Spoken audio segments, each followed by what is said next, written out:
thousands of good-paying manufacturing jobs and supporting tens of thousands more in parts supply, logistics, tooling, construction, and countless small businesses across our region. Thanks to those jobs, our community has grown and thrived, and our country has earned a reputation as a world-class auto producer and a place for innovators. Canada is full of so many innovators the government could be supporting. Our very own University of Waterloo is leading groundbreaking research with a new battery that can charge faster and last longer. New innovation, new technology, and new opportunities. All things to be proud of right here in Canada. It is critical we support our local innovators and job creators. Just a few weeks ago, I had the privilege of joining the workers at Toyota as they unveiled the 6th generation RAV4 hybrid, which will be built in both Woodstock and Cambridge. I saw firsthand the pride in the eyes of the people who built these vehicles, the pride that comes with knowing that cars they had a hand in making are being driven on roads across North America. This is another remarkable Canadian success story, and is not unique to Cambridge. You'll find the same pride in Ingersoll, Windsor, Oshawa, Oakville, and in auto communities across Ontario and across the country. But recently, that pride has been overshadowed by fear and anxiety, because the truth is undeniable. Canada's auto sector is under serious threat. Since this Prime Minister took office, Canada has lost more than 5,000 jobs in the auto sector alone. Vehicle production has fallen off a cliff from 2.3 million vehicles in 2016 to just 1.2 million last year, a nearly 50% collapse. Yes, these are the facts, a nearly 50% collapse under this government. Our government has failed to get a deal in time with the United States, and workers are paying the price for trade instability and tariffs that have continued on long after the Prime Minister promised they'd be gone. So what is the government doing in response to this crisis? And it is a crisis. They're not supporting jobs here at home. Instead, they're subsidizing vehicles produced outside of Canada. Their new electric vehicle rebate, offering up to $5,000 per purchase of an EV, might sound great in a press release. But when you look closely and allow the smoke and mirrors to disappear, a very different scenario begins to emerge. One of reality and not rhetoric. Approximately 95% of the vehicles eligible for this rebate are not made in Canada. They are imported. This government will not be supporting the manufacturing of Hondas made in Alliston, Chevy trucks made in Oshawa, or the RAV4s made in Cambridge. Instead, they are giving away taxpayer dollars to entice people to buy Volkswagens made in Tennessee, Fords built in Kentucky, and yes, even Teslas. We are now at a time where our auto industry is fighting for its life. Tens of thousands of jobs are hanging in the balance. Families will wonder how they will buy the higher-priced groceries, keep a roof over their head, or provide the same opportunities to their children, the ones that they grew up with. And right here in Canada, our own government is using Canadian tax dollars to encourage people to buy cars made in the very country we're locked in a trade war with. A real auto strategy begins with a simple principle. Public money should support Canadian jobs first. Hear, hear. Let's be clear about all of this, as it's not about opposing electric vehicles. It's about strengthening Canadian manufacturing capacity instead of undermining it. And there's another serious issue with this EV rebate scheme that we need to talk about. It comes down to who benefits from this policy.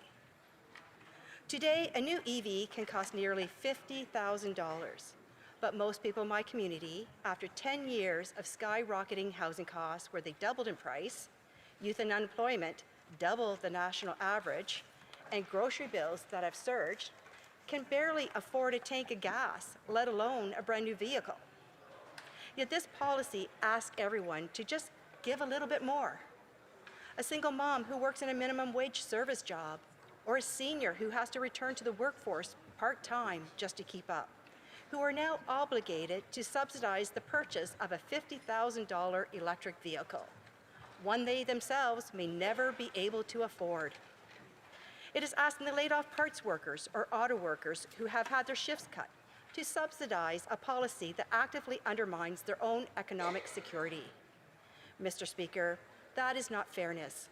That is cruelty disguised as environmental policy. When I went door to door during the last election, I made a promise to the people in my community. I promised to stand up for local jobs and the dream of Canada.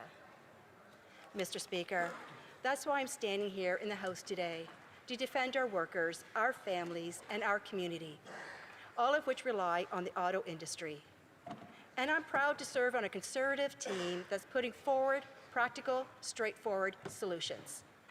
First, we believe that no Canadian taxpayer dollars should ever subsidize the purchase of a vehicle that is not made in Canada, built with Canadian labor, Canadian parts, and Canadian ingenuity. Second, we propose removing federal tax from all vehicles built here in Canada. Imagine the impact of this policy. This could save families more than $2,000 on a Canadian-made vehicle.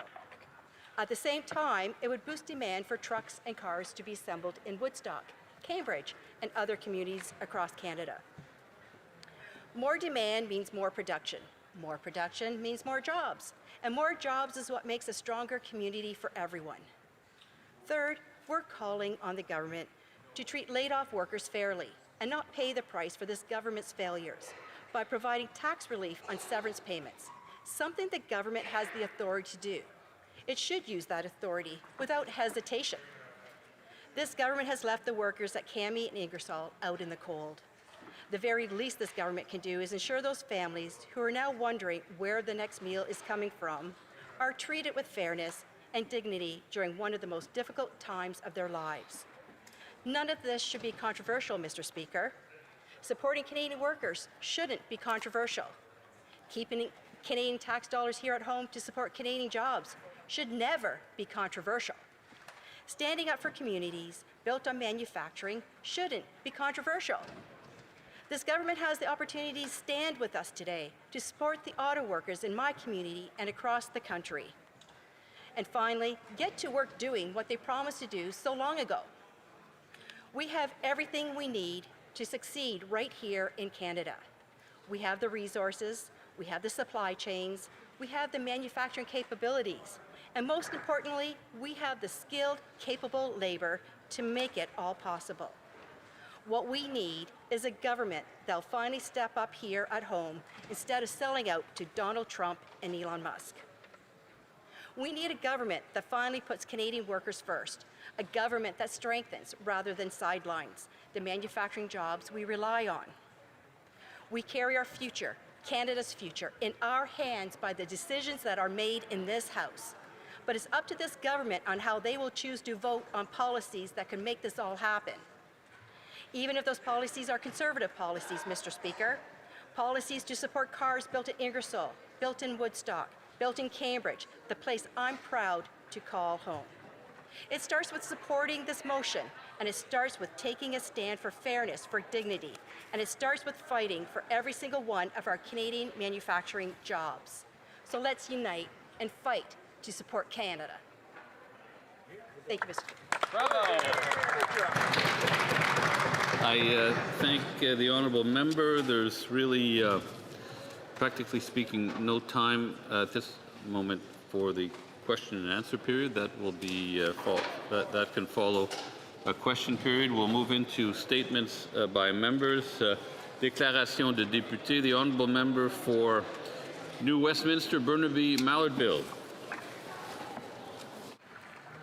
Mr. Speaker, today BC is observing a day of mourning to honor the victims of the Tumbler Ridge mass shooting.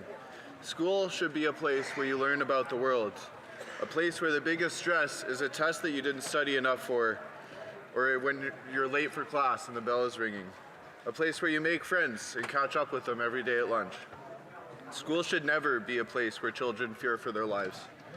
Every kid deserves a place where they can relax and grow. What happened in Tumbler Ridge is absolutely devastating.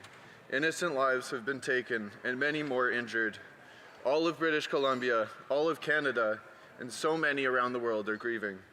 To the families who have lost loved ones and to those who are recovering, we mourn with you.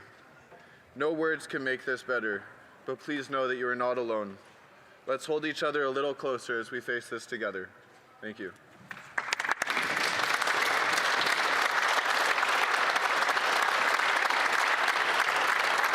The honourable member for Kamloops, Thompson Nicola. Mr. Speaker, Debbie Henderson, Flo Bellman, and Paul Henderson are in Ottawa today. They did not ask to be here as advocates, but have stepped up bravely to represent their family members, Bailey McCourt and Darian Haley Henderson Bellman, who were killed by intimates. Debbie, Flo, and Paul are just some of the voices fighting for justice after their loved ones were killed by intimate partners.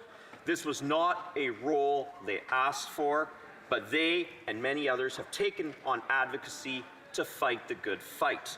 They have turned their grief into education. They are part of the cries for change, pleading for all sides to listen.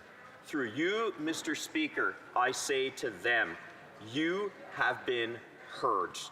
It is now our duty as legislators not to fail you, Bailey, Darian, or other victims. To Debbie, Flo, Paul, and all who walk with you, you have worked tirelessly, and we hold you in the highest esteem. Hear, hear. Thank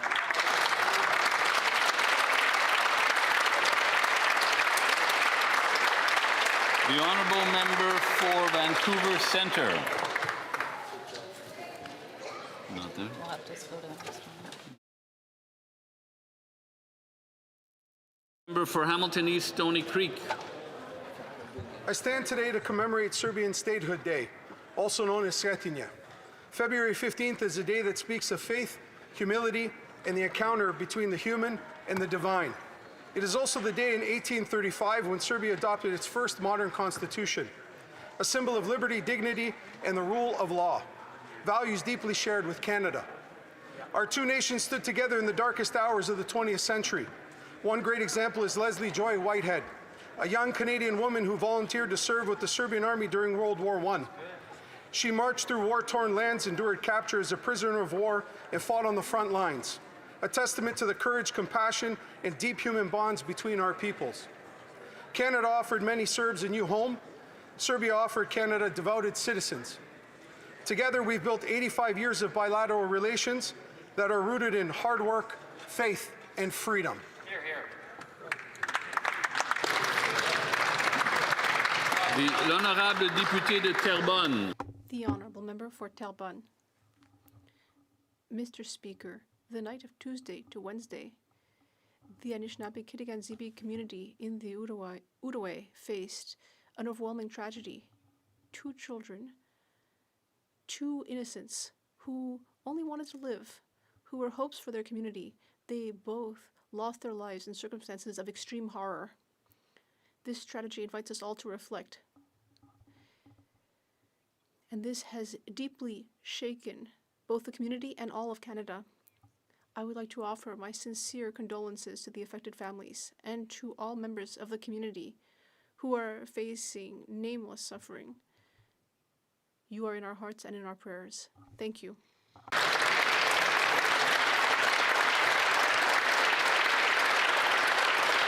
The honourable member for Vancouver Centre. Mr. Speaker, I want to offer comfort to the families who lost their loved ones so tragically, so cruelly, so suddenly in Tumbler Ridge, BC. But I'm at a loss for words. They've all been said. What can I say to ease the pain of a parent who will never again see or hug their child, watch them grow, share with them the ordinary joys and sorrows of daily life? As a mother, my heart breaks for those years lost forever. What can I say to heal the wounds of a community that once lived in trust and may now be guarded? What can I say to the families who keep vigil by the bedside of the injured, hoping and praying? Or to the traumatized children for whom school was once a place to play, learn, feel safe? Words have become trite. Thoughts and prayers are not enough. we in this House can honor the lives lost in Tumbler Ridge. We can ensure that this tragedy will never happen again to other families, other children, other communities. We have the tools and the power to make that pledge. We must now find the courage.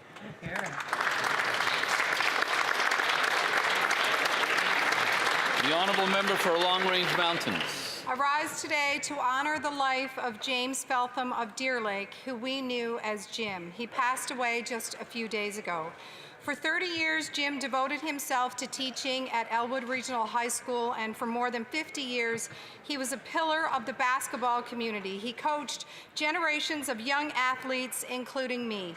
He gave so much of himself to the sport that he loved. Jim also salmon fished along the Humber River close to our family property, and we anticipated the opening of the season and his arrival when he would put his boat in the water. We watched him spend hours out there. It wasn't just something he enjoyed, but also a place where he seemed to find tremendous peace. He never wanted help getting on and off the river, highlighting his quiet independence.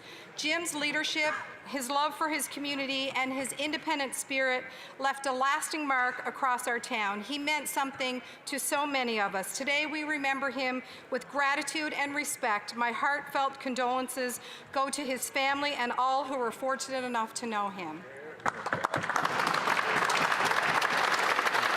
The honourable member for Burnaby Central. Mr. Speaker, how do we ensure that fear will never defeat us as Canadians? Families in Tumbler Ridge have faced every parent's worst nightmare. Innocent lives were taken, and many others were injured. To the grieving families, we offer our deepest condolences. Your loss is felt across this country. To those recovering, and to the students and teachers carrying trauma, we stand beside you. We thank the teachers who protected their students, the first responders who ran toward danger, and the healthcare workers who worked tirelessly to save lives. In Burnaby Central, we come from many cultures and speak different languages, but we stand as one in our promise. Our children should grow up free from violence. Today, we hold Tumbler Ridge in our hearts. We rise together by choosing light over hatred, solidarity over division, and peace over violence. We deny fear its power. And in every choice we make, we uphold Canada, a land of courage, a home of compassion. Merci.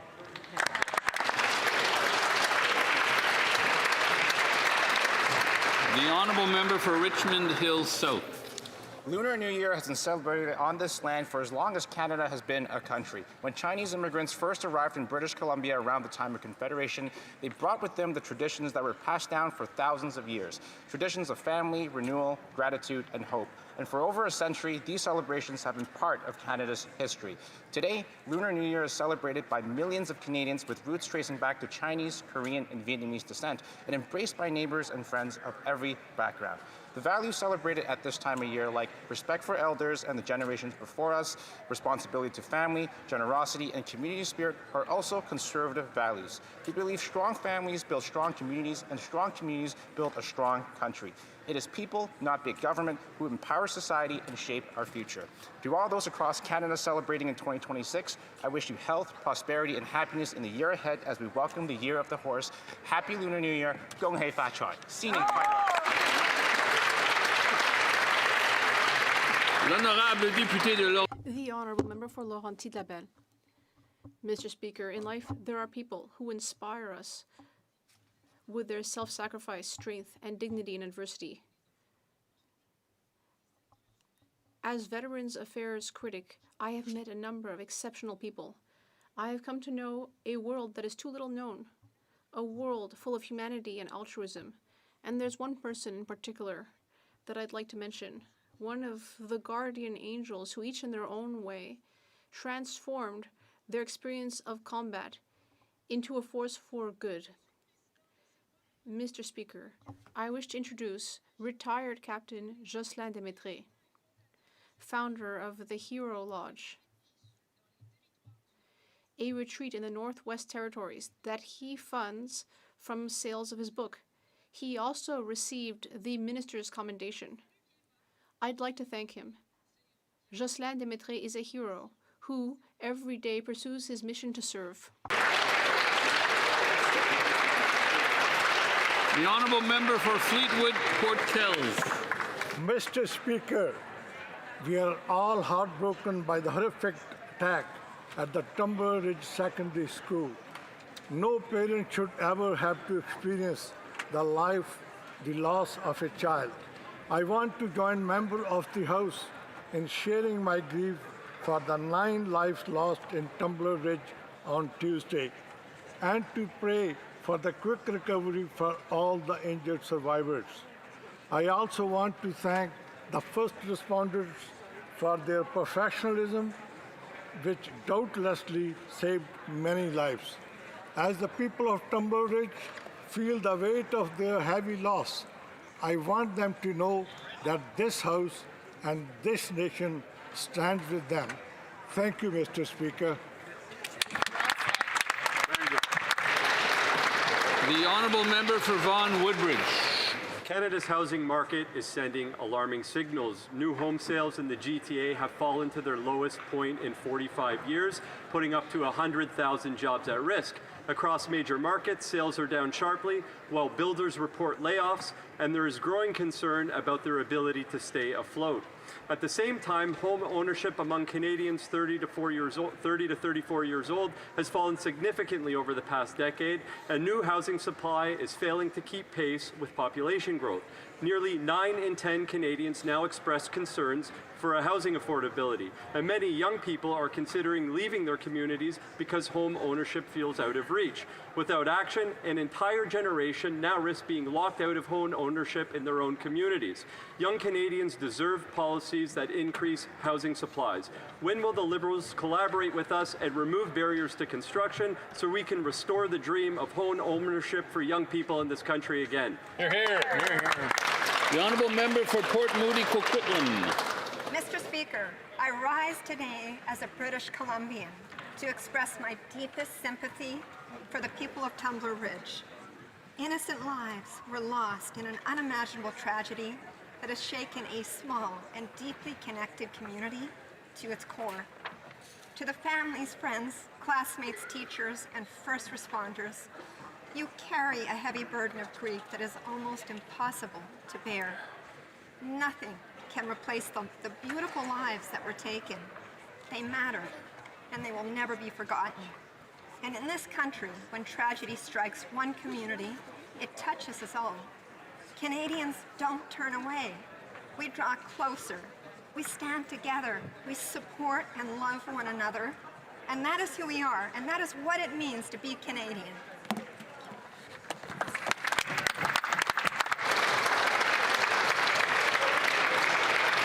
The honourable member for Niagara South. Mr. Speaker, American protectionism is hammering our auto sector, yet this Liberal government has announced a $2.3 billion EV subsidy for vehicles built in the United States. That is not leadership, it's economic capitulation. Donald Trump has been clear he wants every Canadian auto job moved south. Under the Liberals, 5,000 Canadian auto workers have already lost their jobs. Plants are idled. Families are hurting. Yet the government is prepared to let Canadian tax dollars subsidize American factories during the economic fight of our lives. In Niagara, a brand new EV plant was completed but never opened because the market never materialized. Another major EV battery facility is being built right now in a precariously murky market. Conservatives believe in one simple, non-negotiable principle. Canadian dollars are for Canadian jobs, full stop. Not to bankroll foreign factories, not to ship opportunity across the border, and certainly not to export our paychecks, our plants, or our prosperity. L'honorable député de Pontiac, Kitigan. The honourable member for Pontiac, Kitigan Zibi. Mr. Speaker, in this tragic week for our country, my heart is also with the people of Kitigan Zibi. The community is grieving an unimaginable loss when they lost 2 of their children. A loss that every parent, every family, every member of this strong and deeply caring community feels today.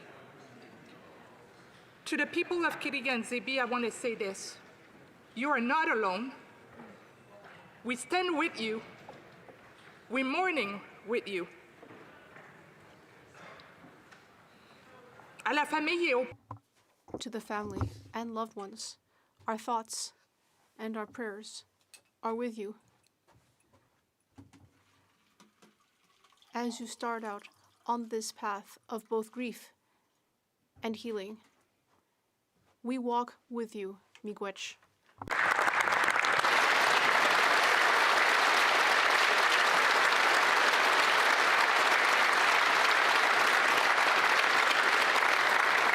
The honourable member for Caribou, Prince George. Mr. Speaker, this past Tuesday, innocence was lost. Not expecting the unimaginable horrific events that would take place that day, parents packed lunches and sent their children to school. Precious lives were taken and many others were injured in an act of devastating, brutal, and senseless violence.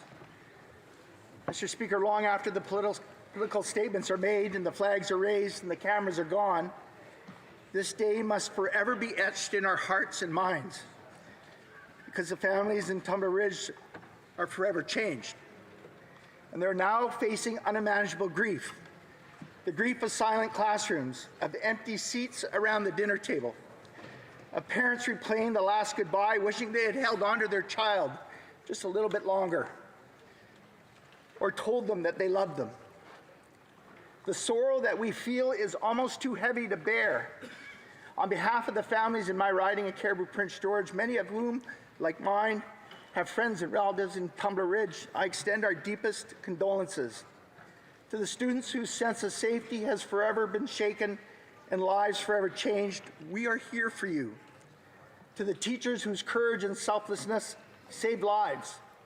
To the first responders who ran towards danger to protect others, and to the nurses and healthcare workers who treated the wounded, you are truly heroes, and we owe you a debt of gratitude forever. It is on us as a nation to wrap the community of Tumbler Ridge in our collective arms, to lift them up, hold them in our hearts, and to never forget. To my colleagues, hold your loved ones a little tighter today, and never miss an opportunity to tell them you love them. Thank you.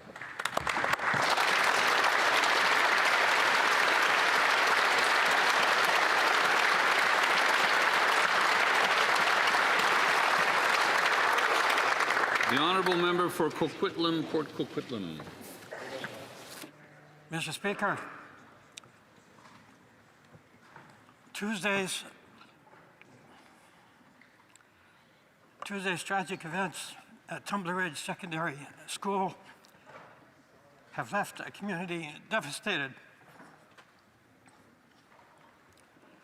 My heart is with the families grieving unimaginable loss. I'm wishing love and strength to those who were injured, and with the students, staff, and residents who are now trying to process what happened. No community should have to experience this kind of violence. I want to acknowledge the courage and professionalism of all first responders, educators, and local officials who acted swiftly to protect others and respond in a moment of crisis. On behalf of Coquitlam, Port Coquitlam, I extend our deepest condolences to everyone affected. We stand with the people of Tumbler Ridge and all British Columbians, and indeed all Canadians, at this heartbreaking time.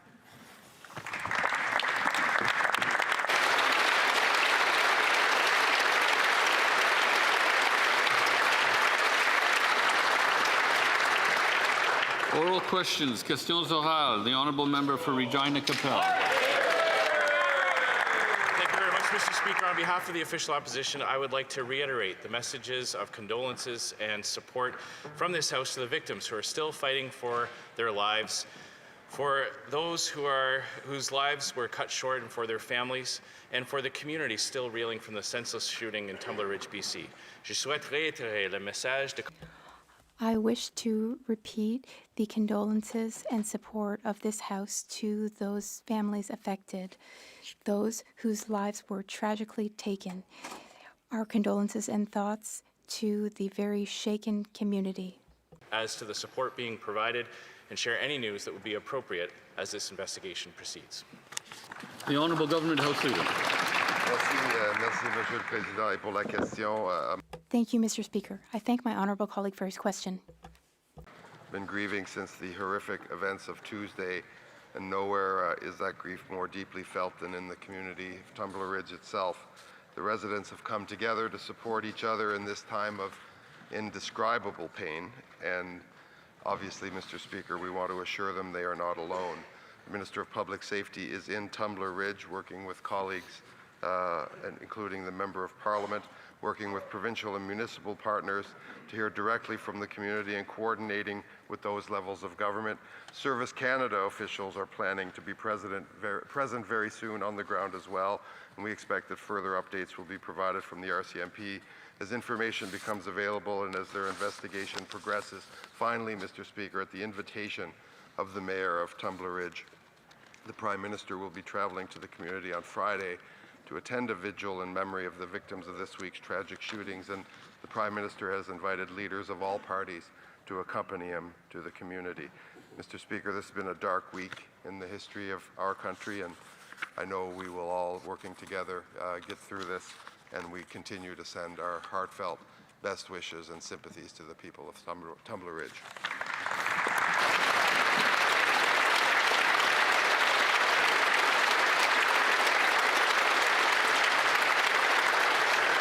The honourable member for Regina Capel. I thank the Minister for that update.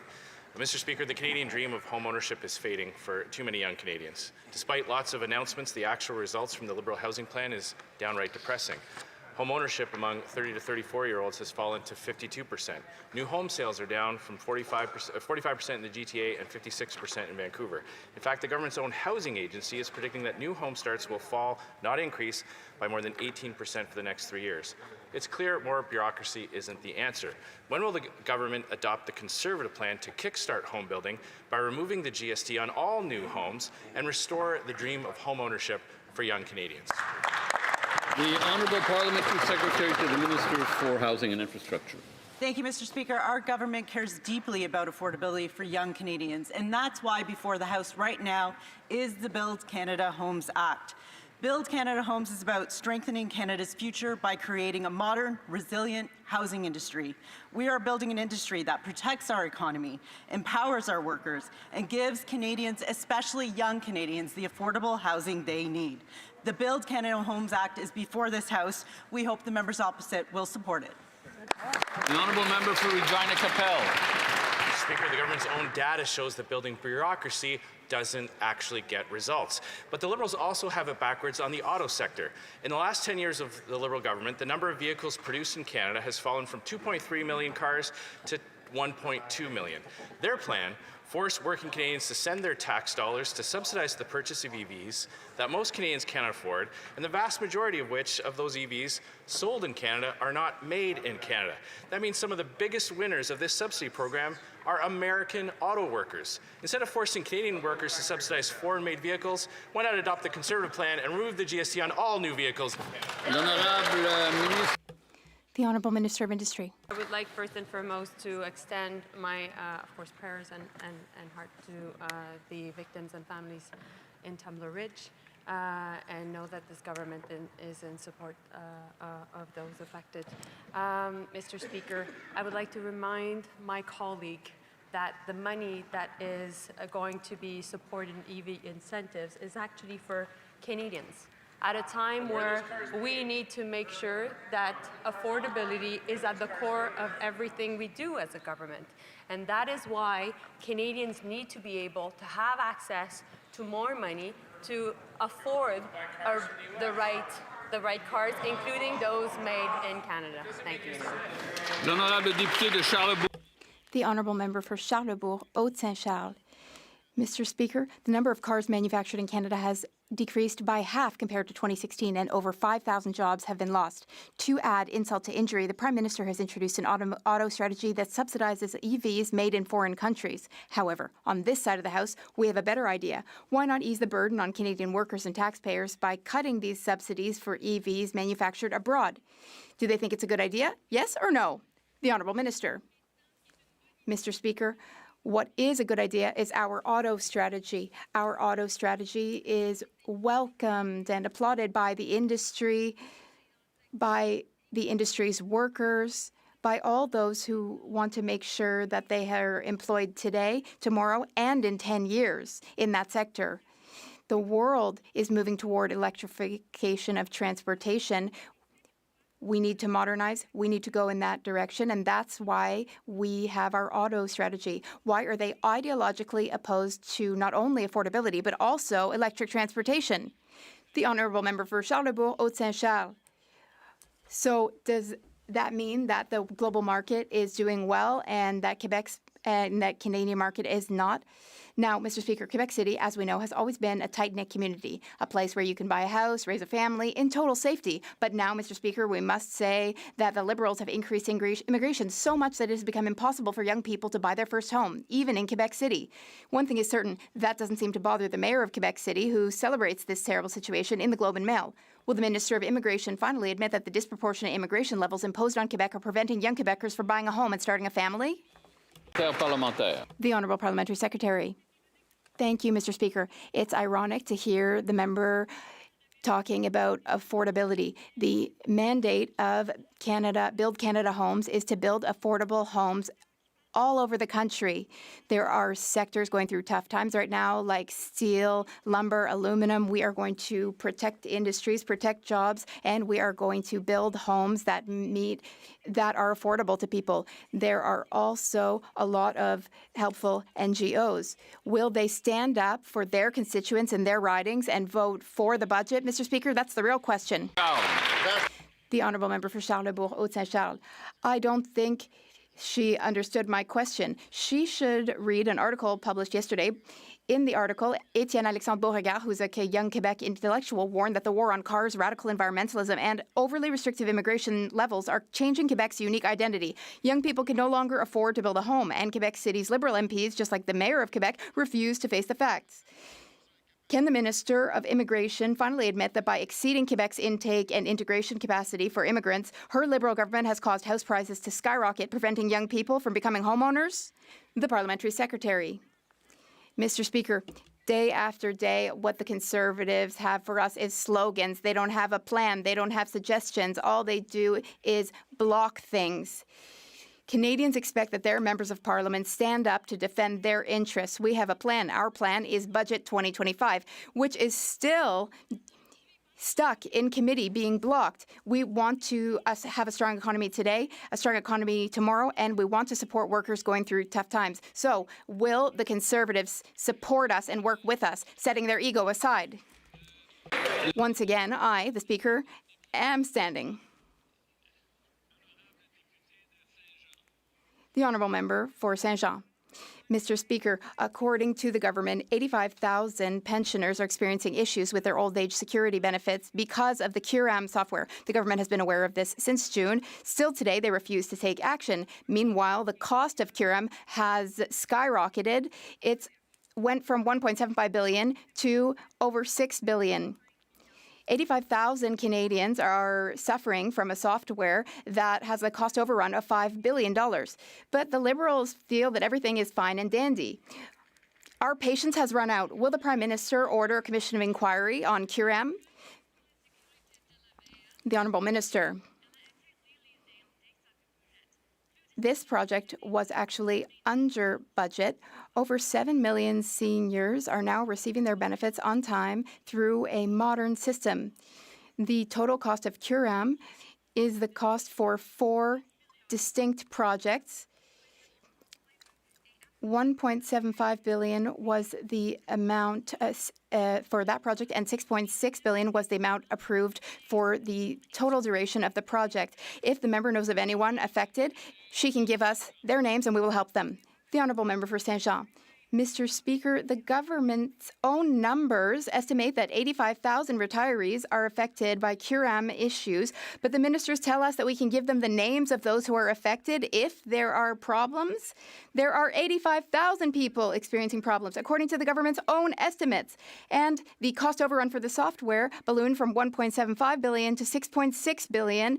And the government says, oh, no, that's not a cost overrun. They tell us it includes the cost of inflation and contingency planning. Inflation, Mr. Speaker. When will they set up a commission of inquiry? The Honourable Minister of Families and Employment. Thank you, Mr. Speaker. Every day I say the same thing. Our old system was very old. We invested to modernize our system, and the vast majority of benefit recipients have no problems. If there are any unresolved cases, the Minister and the office, we are working with them to quickly solve their problems. And if the Minister would like to hear more about that, I'd be happy to discuss it. The Honourable Member for Abitibi-Témiscamingue. Well, isn't it wonderful, Mr. Speaker? Curam, the software, was supposed to cost $1.7 billion. Now it's up to $6.6 billion, which is a cost overrun of $5 billion. But according to the Liberals, it's not a cost overrun. No, they say that the initial contracts had a lower amount because things cost more now, maybe inflation. They really take us for fools. And there are many issues in Quebec. All right, well, there are limits. There are some limits. L'honorable ministre. The Honourable Minister. Mr. Speaker, I've worked very well with the MP opposite, and I invite him to come and be briefed on the Curam system. As we've been saying in the House, this is a very old system that needed modernization. In fact, one of the aspects of modernization is people can now apply for their benefits online without personal assistance. That's going to relieve the load on the entire department. And Mr. Speaker, 7.5 million people have transitioned to this new system without problems. For those urgent cases that are stuck in the queue, we will make sure they get their benefits urgently. We can do that within 48 hours, Mr. Speaker. Please send us the names. The Honourable Member for Elgin St. Thomas, London South.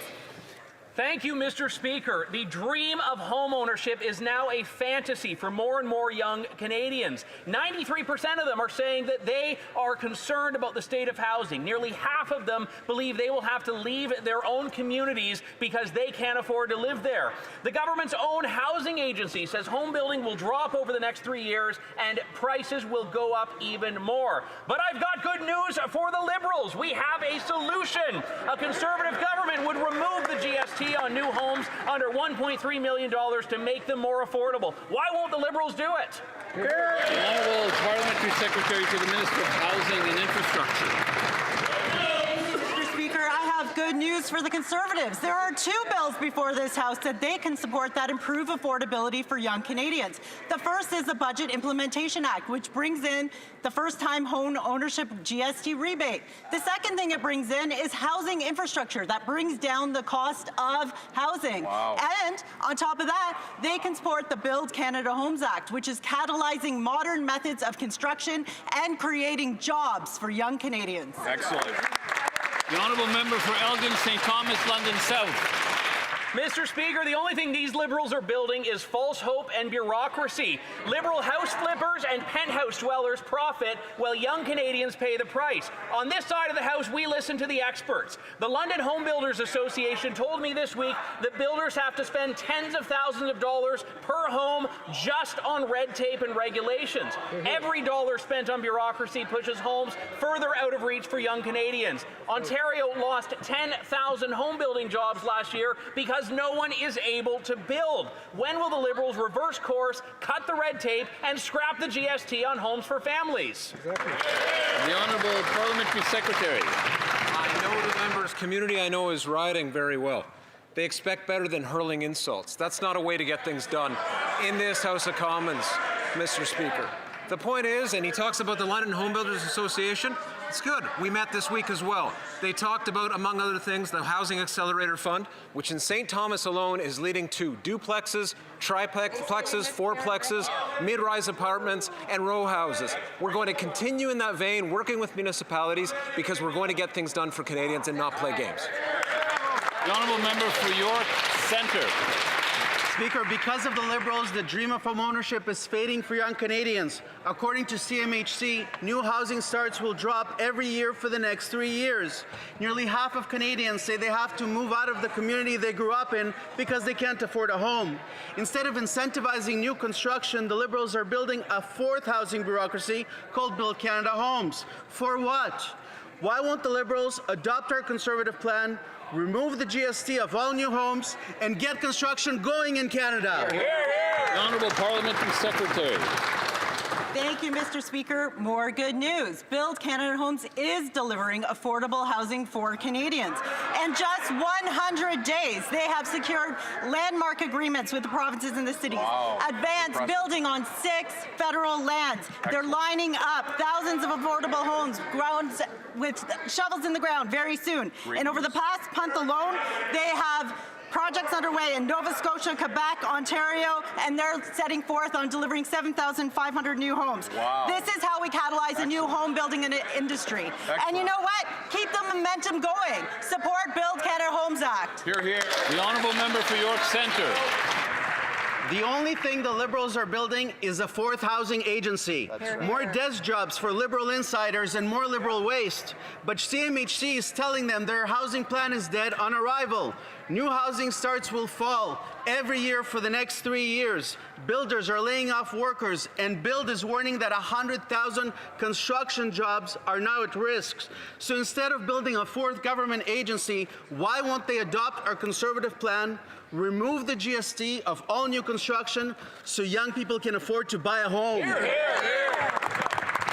The Honourable Parliamentary Secretary. Mr. Speaker, I wish that the Conservatives knew more about construction. It seems what they know about is obstruction.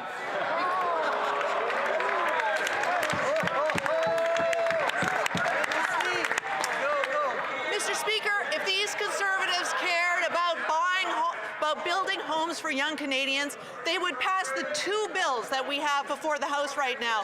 They would pass our Budget Implementation Act, and they would pass our Build Canada Homes Act, because those are the tools that are getting shovels in the ground right across Canada for the next generation of young Canadians who need affordable homes. The Honourable Member for Langley Township, Fraser Heights. Under this Liberal government, the Canadian dream of home ownership is rapidly fading for young people. CMHC reports that housing starts are actually going to be down over the next 3 years by up to 18% compared to last year. So why don't the Liberals just adopt the Conservative plan to eliminate GST on all new housing construction up to $1.3 million and help restore the dream of home ownership for young Canadians? Yeah. Right, that's the camper van off.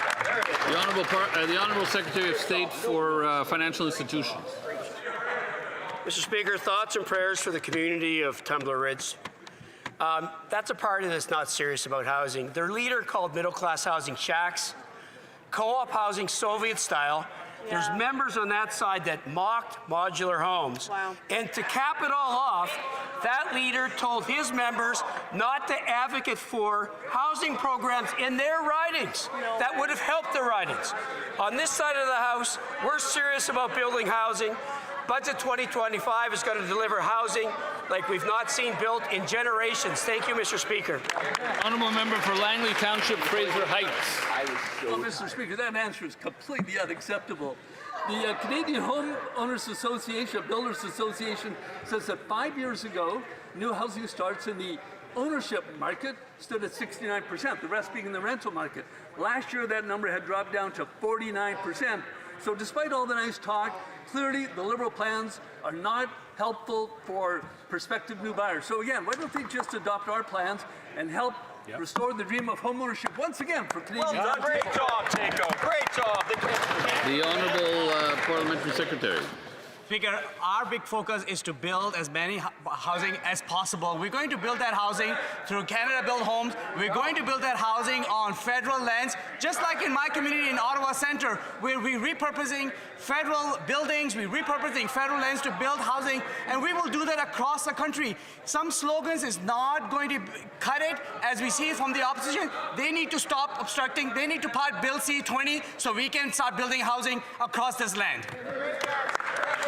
The Honourable Member for Richmond Hill South. The Canadian dream of home ownership is slipping away from young Canadians. The government's own housing agency says housing starts will fall for the next 3 years, going down as much as 18% by 2028, while prices keep going up. After years of Liberal policies that drove up costs and slowed down constructions, buyers can't buy and builders can't build. And the only solution the Liberals can come up with is to build a 4th housing bureaucracy. When will this government admit that Liberal rhetoric and bureaucracies don't build homes and finally scrap the GST on all new homes, incentivize building, and restore the dream of home ownership?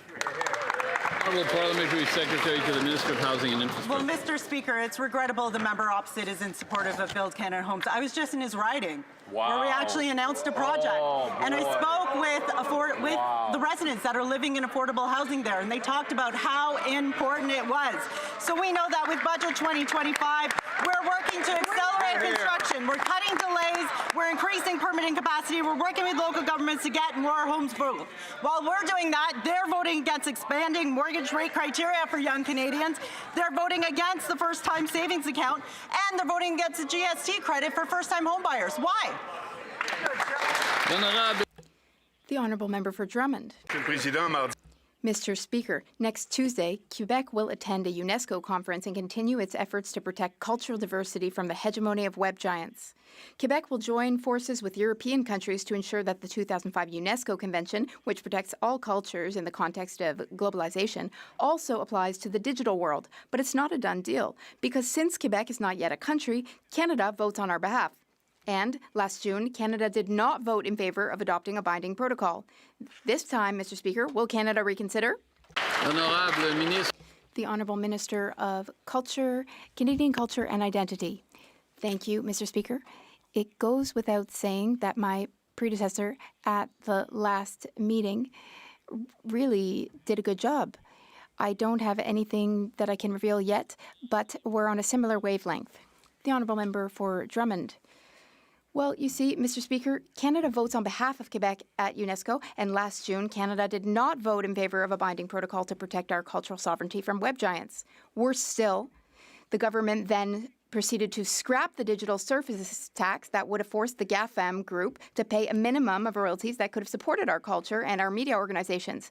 Next week, Canada can take a step in the right direction by supporting the principle of a protocol. The entire cultural industry and the government of Quebec are counting on that. Will Canada vote to protect our culture?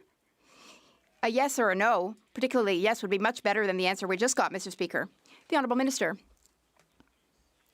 Mr. Speaker, if the member across the way really wanted to support artists and creators in Canada, he would vote yes, as he's telling us to do, but he would vote yes to our budget.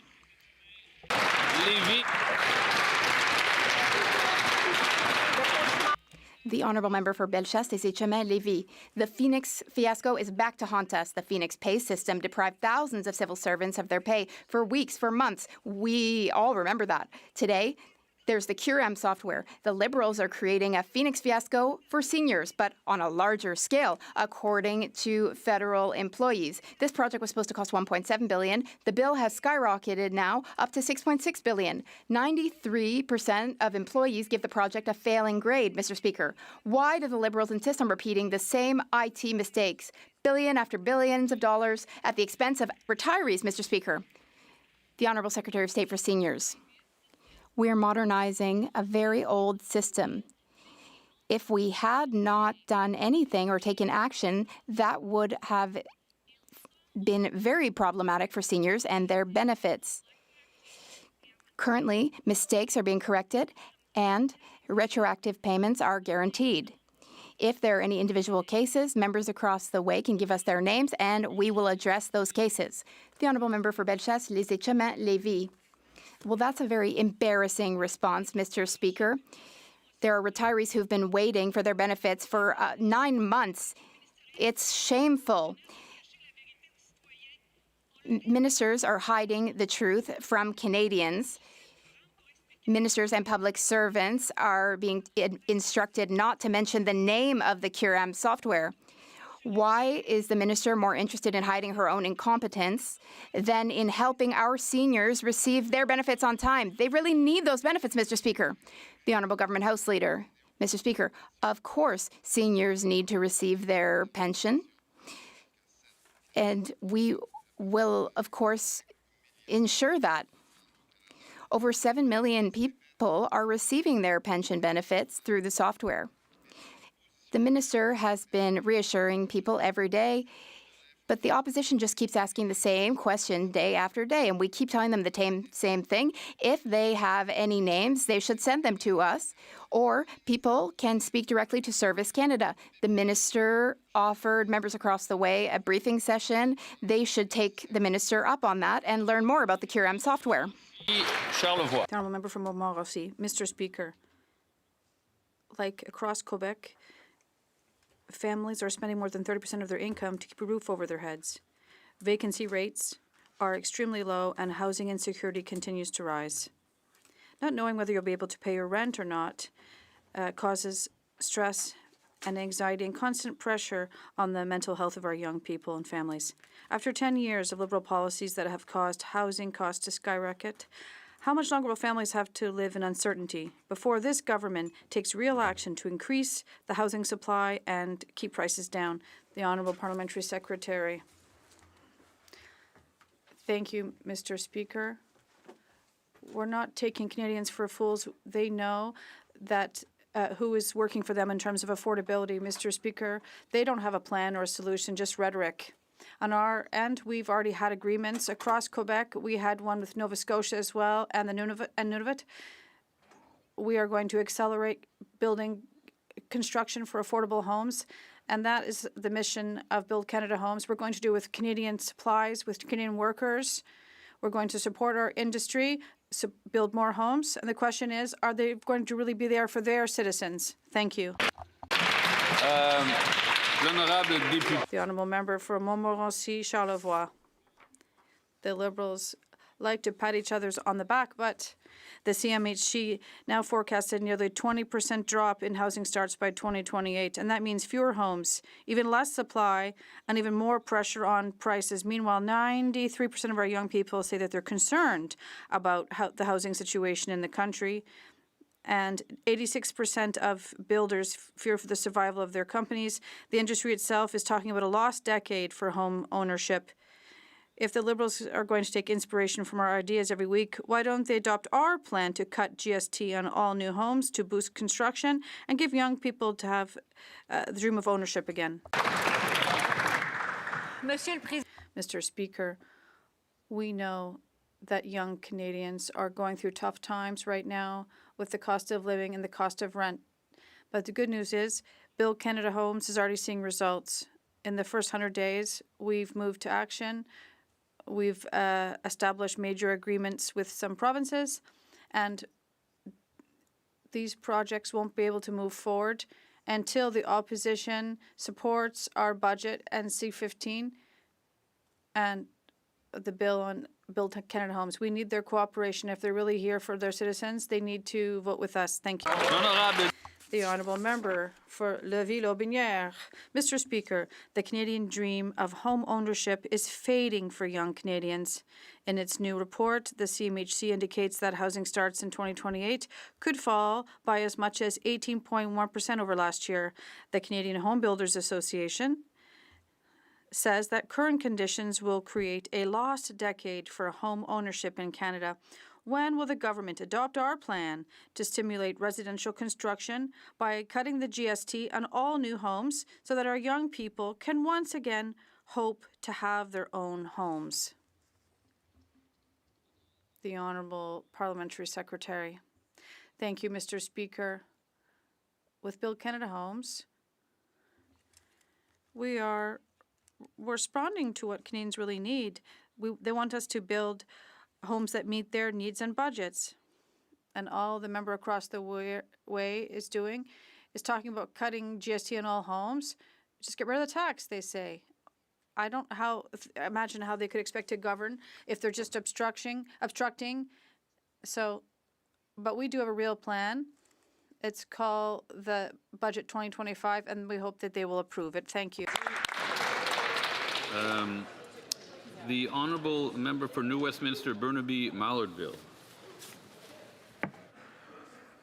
Mr. Speaker, there's been an outpour of grief and support across this country following the Tumbler Ridge tragedy that occurred on Tuesday. This House has come together to honour the innocent lives lost. Can the Secretary of State for Combating Crime please reflect on the mass shooting in BC? The Honourable Secretary of State. Mr. Speaker, the nation is heartbroken by this tragic shooting in Tumbler Ridge, British Columbia. Our hearts are with the families and friends and loved ones of all the victims, and with the little girl who is currently fighting for her life. May we all keep her in our prayers. We are forever grateful for the speed and courage of the RCMP and all first responders on that day. Their actions and bravery have saved lives. Thank you.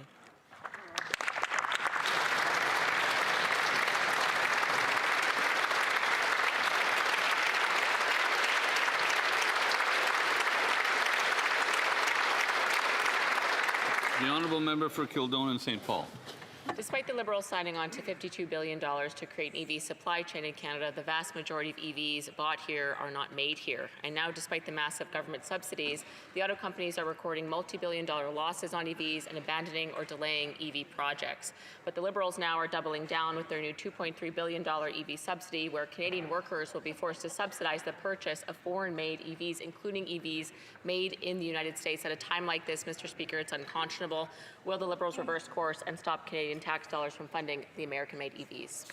The Honourable Minister of Industry. Of course, we believe in affordability, and we believe that Canadians can have access to EV incentives up to $5,000 for a car up to $50,000, and also for Canadian EVs, because obviously we believe that the future of the industry is towards electrification. Recently, there were more EV sales in Europe than gas combustion cars. Right. And at the same time, we know that in the next 5 years, 40% of all the cars worldwide will be electrified. So our plan is to make sure that we bring our industry at the forefront of innovation, and that good jobs are created here. The honourable member for Kildonan St. Paul.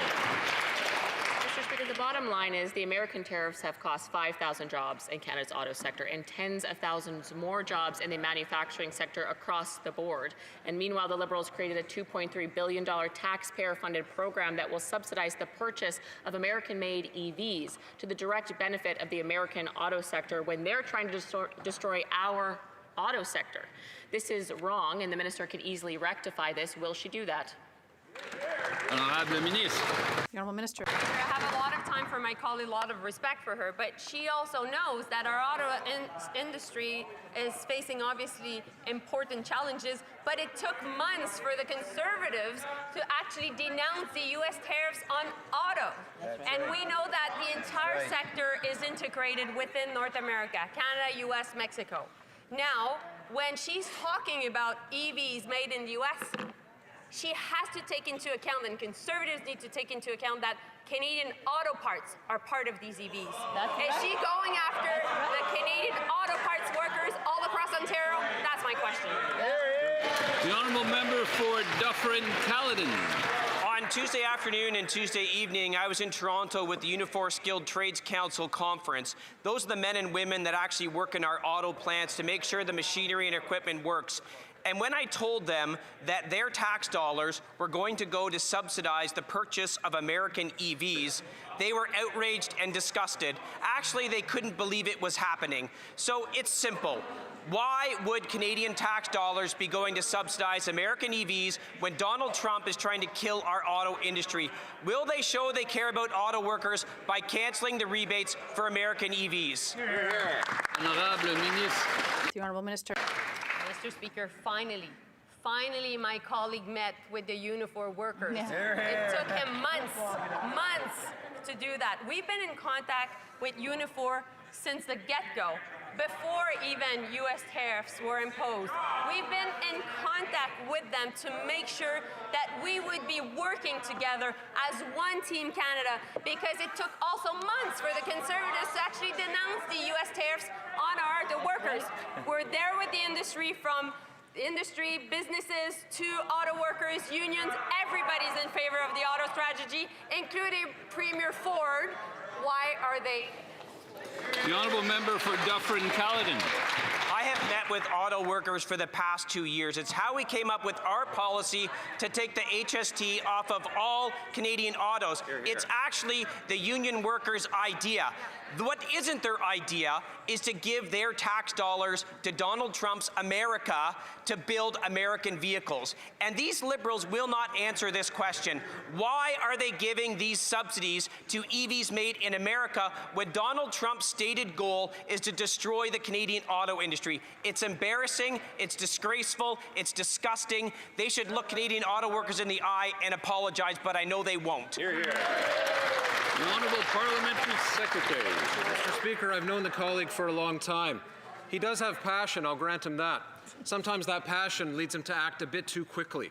He forgot to talk to unions, Mr. Speaker. Earlier this week, he and other Conservatives raised the situation of workers at CAMI in Ingersoll, talking about the withholding of severance. What he forgot to do is actually talk to Unifor. Local 88 in Ingersoll came out with a statement. I'll review it for him, Mr. Speaker. We can look at it together. They said that their political posturing is unacceptable and they should not take advantage of the working people of Ingersoll. That's a direct quote, Mr. Speaker. It's unacceptable.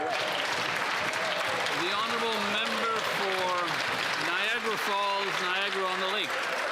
Speaker, this government's new EV strategy fails to put Canadian workers and automakers first. How is allowing 49,000 Chinese-made EVs into Canada and subsidizing the purchase of American-made EVs going to help the laid-off workers at GM in St. Catharines, who worry about the future of their engine plant? GM has been in St. Catharines since 1929. Will the Liberals support our motion to stop forcing Canadian workers to subsidize foreign-made vehicles and remove the GST on Canadian-made vehicles? The Honourable Parliamentary Secretary. Mr. Speaker, we stand with our auto workers, with unions, with businesses that communities are built around, but they are also standing with us. Auto workers, mayors, union leaders, premiers. Premier Ford called this a great auto strategy.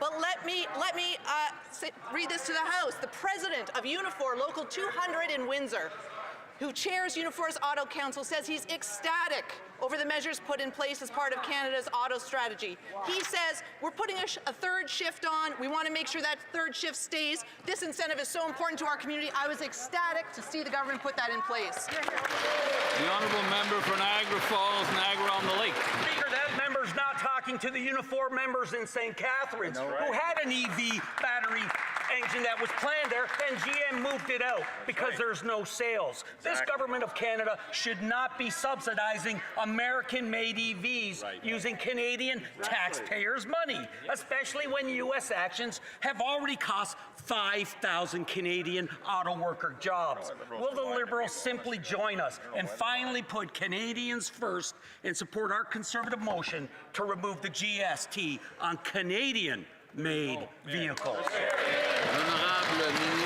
The Honourable Minister of Industry. I know my colleague is fighting hard to change a narrative, but the auto strategy has been already out for a week, and everybody is in favor of it. So, including Unifor workers, of course, that are working at GM in St. Catharines, including Premier Ford, a very strong Conservative, which we all know, including, of course, the industry, auto parts workers, everyone. That's right. Why? Because fundamentally, it's a good plan. We know that the industry is going towards electrification. Capital is following that innovation. And so we won't hold our workers back. We will protect them. The Honourable Member for Cambridge. Mr. Speaker, after months of pressure from Conservatives, this government is finally slamming the brakes on its ideological electric vehicle mandate. But their new EV rebate scheme won't protect Canadian auto workers. It's just going to subsidize Tesla and send taxpayer money straight across the border. The government's gone from elbows up to selling out. They're driving other countries' economies forward, all while leaving Canadian workers in the dust. This Liberal government's policies are eroding our domestic vehicle manufacturing sector and the livelihoods of Canadian workers. When will they finally get behind the wheel for Canada instead of selling out to Donald Trump and Elon Musk? Honourable Minister. Honourable Minister. Speaker, what the Conservatives need to understand right now is industry needs predictability and clarity. At a time where, indeed, there's a revision of the USMCA. We were able to provide that. And by providing that, now we're having conversation with German automakers, with Korean automakers, with Chinese automakers that want to invest in Canada and create good jobs. Why are they fundamentally against what the market market is saying, which is this is a good plan and Canada is a great destination to invest. Hear, hear. The honourable member for Essex. Speaker, Essex Windsor's auto sector isn't just assembly lines. It's mold makers, tool shops, part suppliers, and automation firms. The Liberals promise to protect their jobs, yet they're handing out money to American EV companies, importing Chinese EVs, and costing thousands of families their livelihoods. EV policy was meant to protect workers. So will the Liberals stop forcing Canadian workers to subsidize foreign-made vehicles and remove the GST on new Canadian-made vehicles? Hear, hear. The Honourable Parliamentary Secretary. The Industry Minister, the Prime Minister, every minister, this entire caucus is devoted to ensuring the well-being and future of the Canadian auto sector and workers, of course. Mr. Speaker, I invite workers, I invite Conservatives to support this government, to continue to ensure that measures are put in place to ensure the future well-being of that sector. The honourable member for Hamilton East Stony Creek. Canadian taxpayers should not be subsidizing American EVs when the U.S. trade conflict has already cost 5,000 Canadian auto manufacturing jobs and 37,000 since this Prime Minister took office. He needs to stop this insult to Hamilton auto workers and work with us to put Canadian auto jobs first. This is a time where the Canadian auto sector is looking for unity and action to stand up to Donald Trump. So will the Liberals join us and support our motion to remove the GST on new Canadian-made vehicles? Yes. The Honourable Minister. Mr. Speaker, of course, if the Conservatives knew a lot about the auto strategy, they would know that we're already supporting the Canadian-made auto sector and the Canadian-made vehicles. That will be for the Dodge Charger, that will be for the Pacifica, and we are convinced that there will be more because we will have more investment in the sector. But they've been asking the same question. I guess that their leader gave them a sheet to read. But fundamentally, what they need to remember is that Canadians are in favor of this because the entire sector is in favor of this. Yeah? The Honourable Member for Hull Elmer. Mr. Speaker, a deep wave of sorrow is hitting our country, particularly in Kitigan, ZB, like the member for Pontiac described very eloquently earlier today. 2 young lives were cut short far too soon, leaving their loved ones and their entire community in mourning. Can the Secretary of State for Nature share her thoughts on this tragic incident in Quebec? Thank you. The Honourable Secretary of State. Mr. Speaker, it's already with a very heavy heart that I rise today to address my sincerest condolences to the family and loved ones of the victims of Kitigan ZB who are also in Ajnabig. A tragedy like this one,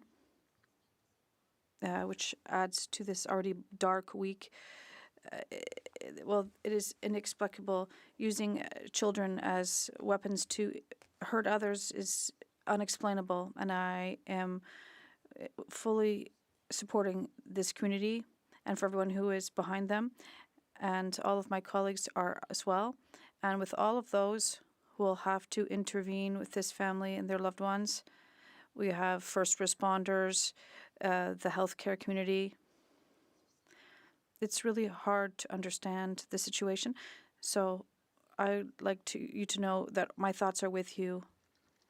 Thank you.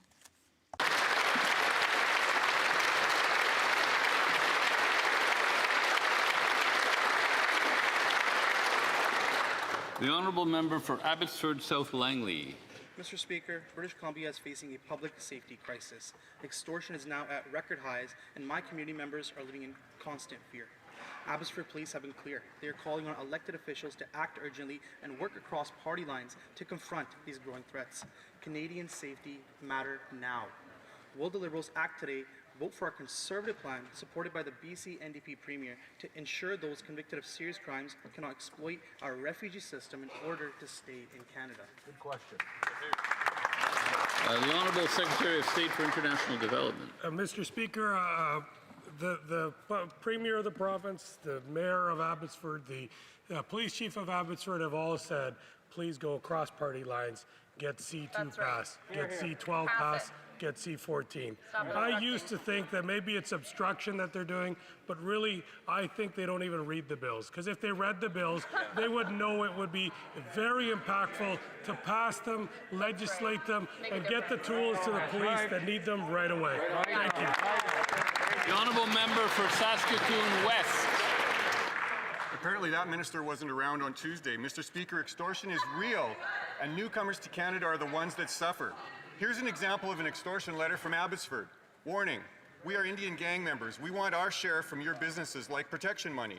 We asking only $2 million in cash. We have links all over. Do not ignore us. It will affect you really bad. We gave you 1 month to decide. Threats like this one are followed by arson, shootings, and murder. And if caught, they claim refugee status. Will this government support our motion to stop people charged with serious crimes from claiming refugee status in order to avoid justice? The Honourable Secretary of State for Combating Crime. Mr. Speaker, extortion is real, and we're taking it very seriously. That's why back in June, we tabled lawful access measures in Bill C2.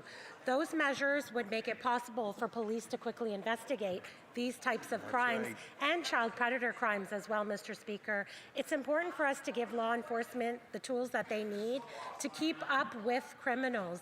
And the motion that's been brought forward by the Conservatives is basically moot. And C12, Mr. Speaker, all of the asylum cases that they're referring to would not be allowed. The Honourable Member for Calgary Nose Hill. Well, contrary to their claims today, everything is not fine, and the Liberal status quo is putting lives in danger. The Liberals, if what they're saying today is true, should have no problem supporting our motion that would stop non-citizen extortionists who shoot up homes in Surrey and in Brampton from filing bogus refugee claims or getting lenient sentences to dodge removal.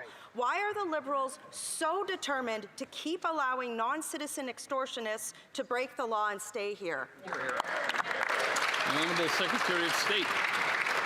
Mr. Speaker, the same measures that I referred to on asylum that are in C12 currently in the Senate were originally presented in this House in C2 back in June. Had the Conservatives not obstructed at that time and cooperated with us, those asylum cases that the member is referring to would not be allowed. But good news, Mr. Speaker, that once that Bill C12 in the Senate passes, the claims that have been made will be cancelled, Mr. Speaker. The Honourable Member for Davenport. Mr. Speaker, great news. We've already seen Build Canada Homes move quickly from promise to progress, delivering real results for Canadians. A great example, Dunn House Phase 2, located in Toronto's Parkdale community, which will provide supportive housing for at-risk seniors. Can the Minister of Jobs and Families, on behalf of the Minister of Housing and Infrastructure, update this House on how this project reflects the government's approach to accelerating affordable housing across the country? The Honourable Minister of Jobs and Housing. I've heard the member from Davenport over the years, and she is a tireless advocate for seniors and housing across Canada. Our government is working to ensure that seniors can age in place with dignity and the supports they need. Indeed, Dunn House provides rent geared to income units for at-risk seniors in Toronto, which helps them live safely and independently. The Conservatives are asking how many? Well, over the past month alone, we've created 7,500 new homes just in the last month in Nova Scotia, in Quebec, in Ontario. Why are they standing in the way of this program? The Honourable Member for Foothills. Canadian farmers are worried that an announcement by Beijing today means there is no deal to reduce tariffs on canola. On January 16th, the Prime Minister said he's engaged in a new strategic partnership with the People's Republic of China. And I quote, he said, by March 1st, Canada expects China to reduce tariffs on Canadian canola seed by a combined rate of about 15%. Today, Reuters said Beijing has delayed a decision on canola tariffs until March 9th. No decision means no deal. Yeah. Right. Why did the Prime Minister mislead Canadian farmers about having a deal to reduce canola tariffs for Canadian farmers? Of Agriculture and Agri-Food. Thank you, Mr. Speaker. I'm certainly glad that the opposition is now starting to talk about canola. Mr. Speaker, we went for how long since we returned from China? I never heard a word about canola. The leader of the opposition has canola in his new riding. We're working hard. We'll continue to work hard. The lines of communication are open with China, and we'll continue to work with China, and we'll continue to work with every trading partner, Mr. Speaker. I met with the canola farmers last week in Ottawa, and we had a really good meeting, Mr. Speaker, and we'll continue to work with China and the contacts that we have there. Thank you, Mr. Speaker. Honourable member for Courtenay Alberni. Mr. Speaker, Canada is in a mental health crisis, and young people are being hit hardest, yet counselling, therapy and treatment still depend on workplace benefits or the ability to pay in a two-tier system. The PBO confirmed that bringing mental health care under the Canada Health Act and achieving parity with physical health care through Bill C-201 would cost just 1.5% of total public health spending. Will the minister act now and bring mental health care under the Canada Health Act, yes or no? L'honorable ministre de la The Honourable Minister of Health. Thank you, Mr. Speaker. I'd like to thank my colleague for his question. And he knows very well that the mental health of Canadians is at the heart of our concerns. Health services, including mental health, are under provincial jurisdiction. I work closely with my provincial partners for them to deliver the best service possible for Canadians. And that ends question. Oh, sorry, the honourable member for Saanich Gulf Islands. I apologize. Thank you, Mr. Speaker. Look, we know foreign interference is a threat to Canadian democracy. It was confirmed by the Hope Commission, and we've taken steps at the federal level for federal elections to deal with the threat of foreign interference. So my question to the honourable minister is there and what is being done now to consider the threat of foreign interference to provincial referenda that could break up this country when we know people in the White House are encouraging separatism? What are we doing to prepare? The Honourable Government House Leader. Yes, Mr. Speaker, foreign interference in our democracy at any level is unacceptable, and the government has obviously carefully taken notes of the... No, we need to hear this. The Honourable Government House Leader. From the top, Mr. Speaker? Yeah. Foreign interference at any level and transnational repression at any level of our democracy is absolutely unacceptable. We, of course, have taken careful note of the recommendations of the Hogue Commission, and we will be responding more fully, I and my colleagues, in due course.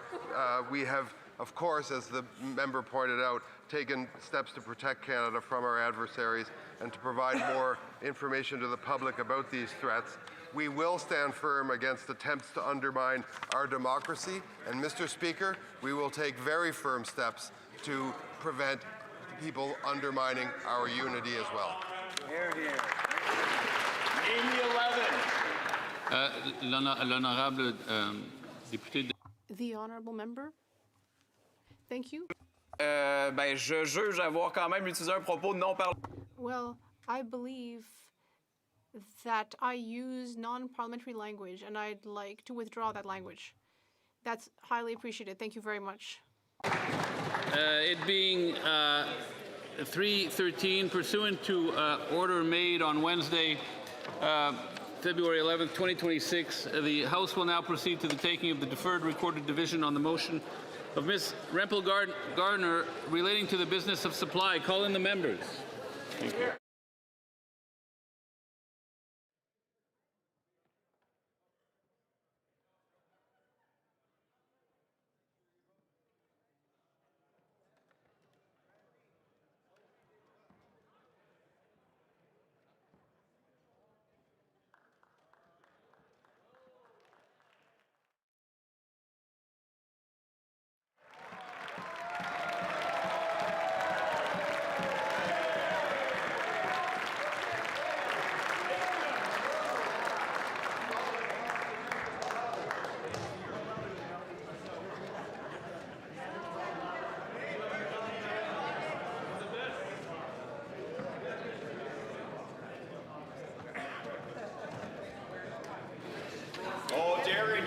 The question is as follows. Ms. Rempel-Garner, seconded by Mrs. Borelli, moved that given that, one, extortion has risen by 330% in Canada since the Liberals... Shall I dispense? No, I don't think so.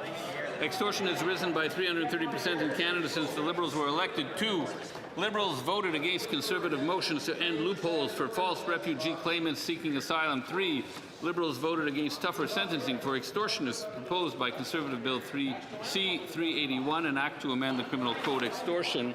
Four, the Liberals have failed to repeal Bill C-5, an act to amend the Criminal Code and the Controlled Drugs and Substances Act, and Bill C-75, an act to amend the Criminal Code, the Youth Criminal Justice Act, and other acts, and to make consequential amendments to other acts, and end the revolving door justice system. The House call on the government to A, bar non-citizens convicted of serious crimes from making refugee claims, B, bar non-citizens with active judicial proceedings related to serious crimes from making refugee claims, C, end the practice of leniency to non-citizens convicted of serious crimes to avoid deportation, and D, repeal Bills C-5 and C-75 to ensure repeat extortionists stay in jail.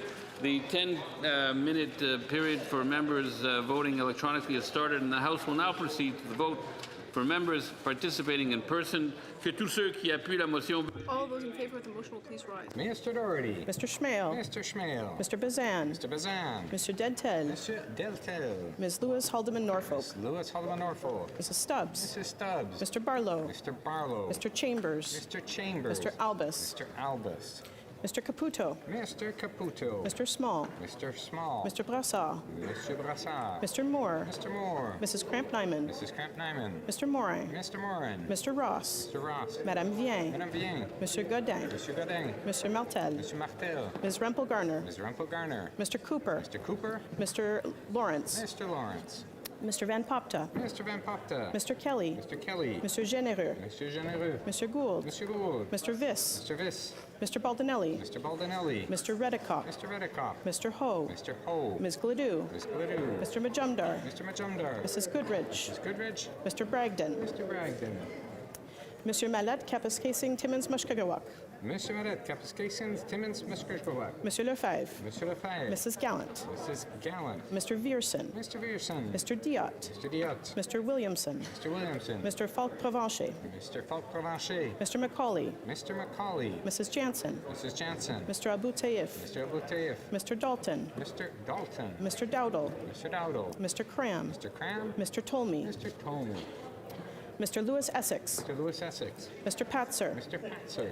Mr. Giovanni. Mr. Giovanni. Mr. Anderson. Mr. Anderson. Mrs. Anstey. Mrs. Anstey. Mr. Au. Mr. Au. Mr. Babber. Mr. Babber. Mr. Bailey. Mr. Bailey. Mr. Bexty. Mr. Bexty. Mr. Bonk. Mr. Bonk. Ms. Kobania. Ms. Kobania. Mrs. Cody. Mrs. Cody. Mr. Davies Niagara South. Mr. Davies Niagara South. Mr. Kmitch. Mr. Kmitch. Mr. Guglielmin. Mr. Guglielmin. Mr. Haldi. Mr. Hardy. Mr. Holman. Mr. Holman. Mr. Jackson. Mr. Jackson. Mrs. Conans. Mrs. Conan. Mr. Ruff. Mr. Ruff. Mr. Currick. Mr. Currick. Mr. Mahal. Mr. Mahal. Mr. Mantle. Mr. Mantle. Mr. Reynolds. Mr. Reynolds. Mr. Rowe. Mr. Rowe. Mr. Stevenson. Mr. Stevenson. Ceux qui s'opposent.